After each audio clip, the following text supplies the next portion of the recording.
The lost towns of America and their secrets. All across the American landscape, there are stories etched right into the soil. There are tales of ambition, of fortune, of communities that sprang up from nothing, all fueled by dreams of gold, timber, and a brand new life. Just imagine a town where the clatter of wagons and greetings of neighbors filled the air, where kids' laughter echoed in the streets. A place where the dream of a brighter future was built into the very foundation of every home, every shop, and every saloon. Now, only the wind whispers through those empty streets. The paint peels from silent storefronts, and the homes stand vacant, their windows like hollow eyes staring out at a world that has long since moved on. These are the lost towns of America. Places where the past is so present it feels like you can actually feel it in the air. But they aren't entirely empty. The stories are still here. And some people say, so are the folks who live them. From a ghostly miner's lantern that still cuts through the dusk, to a lonely spirit who never left her home, we're about to journey into the forgotten ghost towns of America. We're going to walk their deserted roads, peer into their decaying buildings, and uncover the chilling secrets they left behind. Because in these places, the past refuses to die. Section 1. Bodie, California. The Curse of Unfinished Business. Our first stop takes us high into the Sierra Nevada mountains of California, to a place that's literally frozen in time. This is Bodie. And to get a feel for Bodie, you have to understand the raw, untamed spirit of the Old West. This wasn't just any mining town. It was one of the most infamous of them all. For a while, it was known as one of the wildest, most lawless towns out west. The stories that came out of this place were so legendary that a little girl, learning her family was moving there, supposedly wrote in her diary, "Goodbye, God. I'm going to Bodie." The story starts, like so many do, with the glint of gold. In 1859, a prospector named W.S. Bodie found small amounts of it in these hills. But in a tragic twist that seems to set the tone for the whole town, he would never see the boom that carried his name. Bodie died in a blizzard that very winter, lost to the same unforgiving landscape he hoped would make his fortune. For years, the place was just a small, quiet mining camp. But then, in 1875, a mine collapse revealed a massive, rich vein of gold ore. The secret was out. The boom that followed was explosive. By 1879, what was once a tiny camp had ballooned into a chaotic city of nearly 10,000 people. Picture it. Almost 2,000 buildings crammed into this high desert basin. Saloons, gambling halls, general stores, and a notorious red light district. The mines were churning out a fortune, eventually yielding over $35 million in gold and silver. Life here was hard, and it was fast. While tales of daily gunfights might be an exaggeration, the town was undeniably violent, and the phrase "a bad man from Bodie" became common slang across the West. But for all its sin, Bodie was also a town of progress. It had its own Chinatown, multiple newspapers, a fire department, and was one of the first towns in California wired for electricity, a bright beacon of modernity on a wild frontier. But boomtowns are, by their very nature, built on borrowed time. As the 1880s wore on, the mines started to yield less and less. The easy money was gone. People started moving on, chasing the next rumor of a strike in Arizona, or Colorado, or Utah. The decline was slow at first, just a steady trickle of families packing up and heading out. Then, two devastating fires, one in 1892 and a much bigger one in 1932, ripped through the town, wiping out huge parts of the business district and countless homes. The final nail in the coffin came in 1942 when the last mine officially closed. The post office shut its doors, and Bodie was left to the silence, and the sagebrush. What's so incredible about Bodie, and what pulls in over 200,000 visitors every year, is what got left behind. When the last residents left, they left everything. It wasn't some planned evacuation, it was a slow, quiet surrender. Today, the town is preserved in a state of arrested decay. You can peek through the windows of the general store and see shelves still stocked with cans and bottles. In the houses, tables are set for meals that were never eaten. It's a town so suddenly abandoned it feels like the residents might be back at any minute. And this is where the mystery of Bodie really takes hold. This is where history gives way to legend. They say the spirits of those who lived and died here still watch over the town, jealously guarding it. This is the source of the infamous curse of Bodie. The legend is simple and absolute. If you take anything from Bodie, a rusty nail, a shard of glass, a piece of wood, anything, you'll be cursed with terrible bad luck. Misfortune, illness, financial ruin, and accidents will follow you until the stolen item is returned. This isn't just some old wives' tale. For decades, the rangers at Bodie State Historic Park have received a steady stream of packages in the mail. Inside are the artifacts, big and small, that people couldn't resist pocketing. And almost every package comes with a letter. They're letters of apology, of desperation, detailing the string of bad luck that hit the sender the moment they left the park. People write about losing their jobs, about sudden, awful illnesses, of car wrecks and broken relationships. They describe a persistent feeling of being haunted, a weight of bad luck they just can't shake. They beg the spirits of Bodie for forgiveness and plead with the rangers to put the item back, hoping it will lift the curse. So what is it about this place? Is it the restless spirits of gunslingers and miners who died violent deaths on these very streets? Are they guardians of their town, their unfinished business tethering them here? Or maybe the curse is more of a modern parable, a cautionary tale about respecting the past, a reminder that these aren't just empty buildings. They're the last pieces of thousands of lives, of their hopes and struggles. To take a piece of that is to disrespect their memory and maybe to invite their anger. As you walk down these empty streets, with the wind whistling through broken glass, it's easy to believe. The silence here is heavy with stories. You can almost hear the faint piano music from a long-gone saloon or the phantom ring of a blacksmith's hammer. Can you imagine the grit it took to survive here? Standing in Bodie, you feel like a guest, an intruder in a place that doesn't quite belong to the living anymore. Would you dare take a souvenir? Section 2. St. Elmo, Colorado, the Lonely Spirit. Let's leave the high desert of California and travel east, climbing high into the Sawatch Range of the Colorado Rockies. Here, nestled in a breathtaking and isolated valley at nearly 10,000 feet, we find the ghost town of St. Elmo. Unlike the violent, chaotic energy of Bodie, the ghost of St. Elmo is a quieter, more personal, and deeply sad presence. This is a story not about a curse, but about a love for a place so strong that not even death could break it. St. Elmo, first named Forest City, was founded in 1880. Like Bodie, its lifeblood was mining. The hills were rich with gold and silver, and once the railroad came through, the town boomed. At its peak, St. Elmo had about 2,000 people. It had hotels, saloons, a general store, a telegraph office, all the things you'd expect in a proper Victorian mountain town.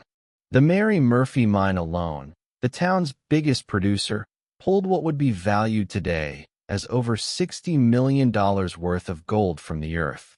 For a few decades, life here was vibrant, a tough community thriving against the harsh backdrop of the Rockies. But it's a familiar story.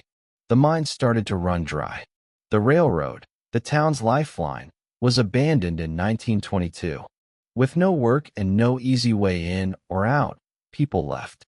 The population dropped from 2,000 to just a handful, and then to almost nothing. But one family refused to go, the Starks. And it's from this family that St. Elmo's most famous legend is born. Anton and Anna Stark were important people in town. Anton was a section boss in the mines, and Anna ran the Home Comfort Hotel and the general store. They were well off, but Anna was reportedly a harsh, controlling woman. She believed her 3 children, Roy, Tony, and Annabelle, were better than the other townsfolk and kept them isolated. As the town emptied out, the Starks stayed, holding on as the world around them vanished. After their parents died, the siblings, now reclusive and eccentric, were the last true residents of St. Elmo. They lived in a town of ghosts, without electricity or modern plumbing, clinging to the past. Our story focuses on the daughter, Annabelle Stark. In her youth, Annabelle was said to be beautiful, with a fierce love for her town. But as the years of isolation set in, her grip on reality started to fray. Free from her mother's strict rule, she fell into neglect. Her clothes were often filthy, her hair a mess. The few locals who passed through gave her a cruel nickname, Dirty Annie. Yet, she remained the town's self-appointed guardian. People from that time remembered seeing her patrol the empty main street with a shotgun, protecting her property from any threat, real or imagined. She was the last heartbeat of a dying place. Annabelle Stark died in 1960, shortly after being sent to a mental institution. With her death, the last light of old St. Elmo seemed to go out. But many believe she never really left. Her spirit, they say, remains, forever watching over the only home she ever knew. Visitors to St. Elmo, now one of the best-preserved ghost towns in the West, report strange and unexplainable things. The most common story is seeing a ghostly figure in the upstairs window of the old hotel or the general store, the buildings her family owned. They see the form of a woman, just for a second, peering out as if still on patrol. Some have seen the lace curtains move when there's no wind, or claim that furniture inside the locked buildings seems to have been rearranged. There are stories from the town's current caretakers who believe Annie's spirit actively protects the place. One tale tells of snowmobilers riding illegally through town. A woman who looked like a cross-country skier suddenly appeared and firmly told them to leave. They did. When they looked back, they saw her standing in front of the hotel. She nodded, and then just vanished into thin air. Another chilling story involves the grandchildren of a family who inherited the hotel. While playing upstairs, all the doors suddenly slammed shut, and the temperature in the room dropped. The terrified kids screamed until, just as suddenly, the temperature returned to normal and a door swung open. It was as if Annie was setting boundaries, making it clear that this was still her space. What keeps a spirit tied to a place like this? For Dirty Annie, it doesn't seem to be anger or revenge. It feels like love. A fierce, possessive love for the wooden sidewalks, the mountain air, and the silent buildings of St. Elmo. Her life was one of isolation, first by her mother, then by circumstance. In death, she's finally free to roam her beloved town, its eternal, lonely guardian.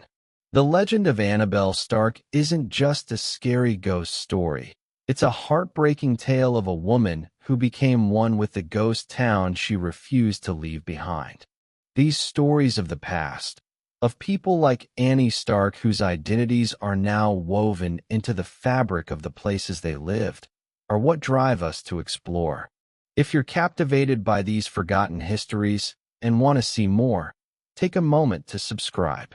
It helps us continue to bring these lost places back to life, even if just for a little while. Your support means we can keep searching for the secrets hidden in the quietest corners of the country. Section 3. Pear Cheney, Michigan, a town cursed from the start. Our journey now takes us out of the mountains and into the dense forests of northern Michigan, to a place with a much darker reputation. This is Pear Cheney, and unlike Bodie or St. Elmo, which rose and fell with the promise of fortune, the story of Pear Cheney is one of misery from its very start. It's a tale so full of tragedy, disease, and fire that many believe the town wasn't just unlucky. They believe it was cursed. Pear Cheney was founded in 1874, a lumber town built along a key railroad line. For a brief moment, it thrived. The sawmills ran constantly, and the population grew to about 1,500 people. It seemed set for success, but something was wrong with this patch of land. A shadow hung over it, and in 1893, that shadow fell. A horrific diphtheria epidemic swept through the village. It claimed countless lives, hitting the town's children the hardest. As the community was still reeling, a second disaster struck. A massive fire tore through the town, leaving much of it in ashes. They tried to rebuild, but it was no use. In 1897, disease struck again, killing more of the already shattered population. By 1901, only 25 people were left. By 1917, the land was sold off, and the town was officially abandoned, surrendered back to the forest. A series of awful tragedies, yes. But was it just bad luck? Local folklore offers a much more terrifying explanation: the legend of the Pear Cheney witch. The story goes that soon after the town was founded, a local woman was accused of witchcraft. Some versions say she was a healer, others that she had a child out of wedlock, enough to be condemned by the community. She was banished, driven out into the wilderness. As the story goes, she turned back towards the town that had wronged her and laid a terrible curse upon it, vowing that the town would know nothing but pestilence and fire. Some versions are even darker, claiming she was hanged from an oak tree in what is now the town's only remaining landmark, its cemetery. Now, to be clear, there's no historical record that this woman ever existed or that an execution took place. But in a place so soaked in death, legends take root. Whether she was real or not, her supposed curse was brutally effective. The diphtheria, the fires, the total collapse of the town, it was all seen as the witch's revenge. Today, nothing is left of Pear Cheney but that lonely, ruined cemetery, hidden down a remote dirt track deep in the woods. About 90 people are buried here, their headstones broken and vandalized, many of them the small, heartbreaking graves of the children who died in the epidemics. And it is here that the curse feels most alive. Pear Cheney is widely considered one of the most haunted sites in Michigan. Visitors report all sorts of supernatural phenomena. They talk about seeing strange, floating lights moving between the trees. Most chillingly, many report hearing the distinct sounds of children's laughter and whispers echoing through the silent woods, the ghostly voices of the curse's first victims. But the most famous story is that of the handprints. Countless visitors tell the same tale. They drive to the cemetery, spend a few nervous minutes there, and when they get back to their car, they find small, unexplained handprints on the windows and paint, as if the ghostly children of Pear Cheney have reached out from the other side. So what's the truth? Was Pear Cheney home to a vengeful witch? Or was it just a town built in an unhealthy, swampy area, a victim of the poor sanitation and medical knowledge of the time? A place where tragedy was so profound that people needed a supernatural story to make sense of it all? When you stand in that cemetery, surrounded by leaning stones and the oppressive silence of the forest, the line between history and folklore gets blurry. The air is thick with sadness and anger. You can't help but feel that the suffering that happened here left a permanent stain on the land itself. Whether it's a witch's curse or just the powerful echo of human tragedy, one thing is certain. Something is wrong with Pear Cheney. And whatever it is, it hasn't gone away. Section 4. Old Cahawba, Alabama. The ghosts of a capital lost to the river. For our final story, we head south to the fertile river lands of Alabama. Here, where the Alabama and Cahawba rivers meet, lie the beautiful and haunting ruins of a place that wasn't just a town. It was a grand dream. This is Old Cahawba, Alabama's first permanent state capital, a city whose ghost is the echo of a lost future. Established in 1819, Cahawba was designed to be the glorious heart of a new state. It was built with a grand vision, with a beautiful state house, elegant homes, and a bustling commercial district. From 1820 to 1826, it was the center of Alabama's political and social world. But its creators made one fatal mistake. They built their capital on a low-lying floodplain. Almost immediately, the city was hit by devastating floods. In 1826, after one flood too many, the state legislature gave up and moved the capital to Tuscaloosa.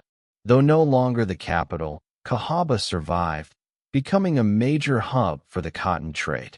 But its fate was tied to history.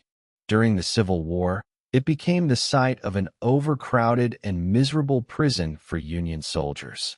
After the war, another massive flood in 1865 was the final blow.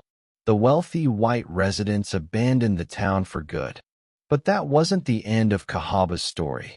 In a poignant turn of history, the abandoned town was resettled by newly freed African Americans during Reconstruction. They transformed the ruins into a thriving community, a symbol of freedom.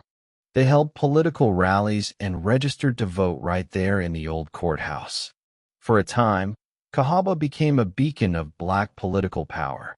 But this too wasn't to last, and eventually, the town was almost completely deserted again. With such a layered, dramatic history, it's no wonder Old Cahawba is known as one of Alabama's most haunted places. The spirits here are as varied as the town's own past. Visitors report hearing disembodied whispers and the rustle of old-fashioned dresses along the empty streets. They see shadowy figures moving through the ruins and feel cold spots near the foundations of the old state house. But among the many spirits, one legend stands out: the story of Peguet's ghost. Colonel Christopher Peguet was a prominent citizen who led the local regiment in the Civil War. His home and its beautiful garden maze were a social hub. The story begins on a moonlit night in 1862. A young couple was walking near the Peguet estate when they saw it. A glowing, white ball of light floating a few feet off the ground. The orb darted back and forth. When they reached for it, it would vanish, only to reappear moments later. This strange light was seen by others, always in the same area. It soon became known as Peguet's ghost. The timing was significant. That same year, Colonel Peguet was fatally wounded in battle. When the news of his death reached Cahawba, many came to believe that the strange light was an omen of his death, or perhaps the colonel's own spirit returning home. Was it truly the ghost of a fallen soldier? Or was it what scientists call a will-o'-the-wisp, a ghostly light caused by gas from decaying plants in the swampy river land? Ultimately, it doesn't matter. The story became a powerful symbol for Cahawba itself. Like the glowing orb that would appear and then vanish, the town was fated to become a memory, a place that belonged more to its past than its future. Today, the maze and the home are gone, but the legend of the ghostly light endures. Walking through Old Cahawba is a profound experience. You can stand where the state house once stood and imagine the debates that shaped the state. You can wander through quiet cemeteries and feel the weight of generations. You can feel the echoes of every chapter. The grand ambition, the heartbreaking floods, the suffering of war, and the powerful hope of reconstruction. The ghosts of Cahawba are not just its former residents. They're the ghosts of lost potential, of a capital city washed away by the river, and of dreams that, for a brief, shining moment, came true in the ruins. From the high desert of Bodie to the lonely vigil of Annie Stark, from the cursed woods of Pear Cheney to the spectral capital of Old Cahawba, we've journeyed through places where the American dream died. The buildings crumble, the names fade from the maps, and the wild slowly reclaims what was once taken from it. These towns are silent monuments to the fleeting nature of fortune, the fragility of community, and the incredible power of the human spirit to endure, sometimes even beyond the grave. The great silence of these lost towns is deceptive. If you listen closely, you can still hear the stories.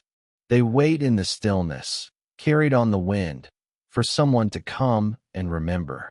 They are the secrets of the lost towns of America, and they refuse to be forgotten. If you have a story of a lost town near you, a place with its own secrets and legends, share it in the comments below. We read every single one. And if you want to join us on more journeys into the forgotten corners of the world, don't forget to subscribe and turn on notifications. There are always more secrets to uncover.